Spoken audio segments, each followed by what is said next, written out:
Bonjour à vous. Aujourd'hui, j'avais envie de vous parler de la thématique de l'effondrement.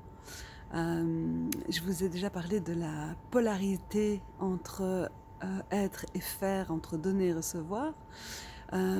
C'est sur la polarité, sur le vivant et l'effondrement qu'on a travaillé dans EPAU, le collectif que j'ai co-créé. Et je trouve ça intéressant parce que à titre individuel, on traite pas mal la polarité de la mort et de la vie.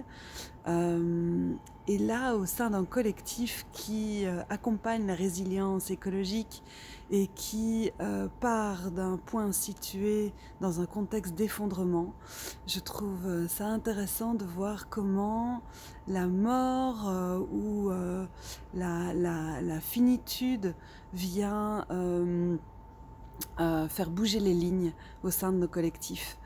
Et une constellation sur, d'un côté, le vivant et l'effondrement a été assez intéressant pour nous de voir que d'emblée, on allait plutôt vers le vivant et que quand on était face à l'effondrement, il y avait une attirance, il y avait un aimantage où l'un était attiré par l'autre, le collectif et l'effondrement.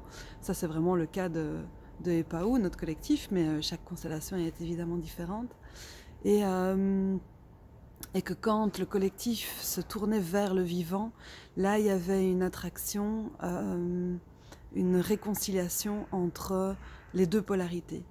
Euh, voilà, en tout cas, c'était une courte vidéo, juste pour vous encourager, si vous travaillez dans les questions écologiques, sur la transition intérieure ou sur d'autres thématiques en lien avec le monde dans lequel on vit, d'oser aller regarder cette notion assez taboue dans nos sociétés qu'est la mort, la finitude, les effondrements.